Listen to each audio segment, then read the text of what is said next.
what's up? TROY, the maker, checking in. If this is your first time here, I do project videos every week using a Glowforge laser engraver. If you like those type of videos, make sure you hit that subscribe button and the bell so you don't miss any of my new uploads. First off, this is an experimental project. Just found out that we have a Tandy leather down here. So for some of y'all don't know what Tandy leather is, it's basically like a store that sells everything you need for any type of leather projects or whatever like that. This is not a sponsored video. I was browsing around Tandy leather and they got these leather kits that's like wallets and purses and belts and all that. And I know the Glowforge can cut and engrave on some leathers, but I haven't really dived into it like I want to. So I picked up one of the kit just to experiment with because it comes with everything that you need, like the needles, the sewing, like it comes with everything that you need to make the kit. So I said, let's engrave on it and just see what I can come up with. So I picked up this magnet money clip and this is what I came up with. Okay, this is what I'm gonna engrave on the money clip. It just says Troy the Maker, the name of this channel, with 2 money signs on each end of the Troy the Maker. This font is called Freshman.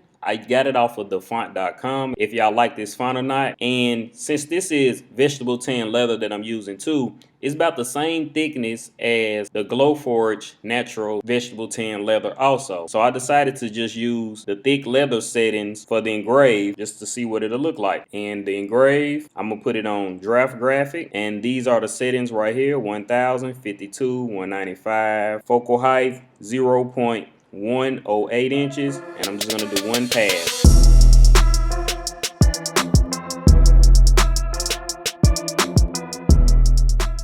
As you can see, I just used the Glowforge recommended settings. I used the thick leather settings that they had. Cause this leather right here is also vegetable tan leather. This is the results that I got. Let's get a little close up on it. As you can see, if I probably would have put some blue tape down or had some type of masking paper on top of it, it probably would have left out a lot of those burn marks right here that's around like the money sign and like under the O. But other than that, when it comes to this leather crafting, I know I got a lot to learn, but you gotta start somewhere, and that's why I decided to start with. Okay, so these are all of the pieces that came inside of the kit for the money clip.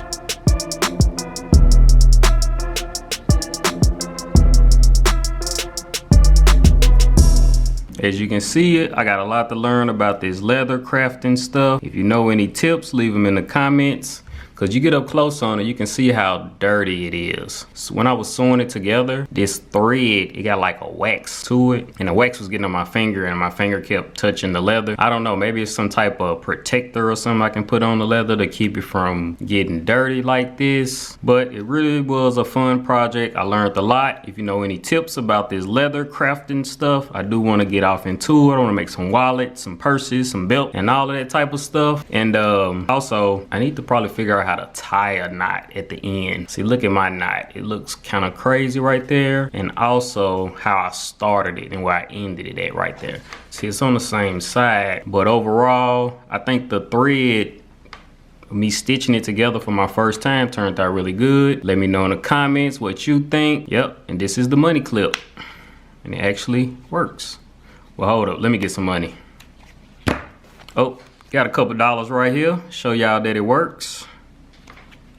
Put your money in and you got your money clip. See, just like that. Troy the Maker, the money clip. There you have it. If you like this video, make sure you give it a thumbs up and I'll see you in the next project.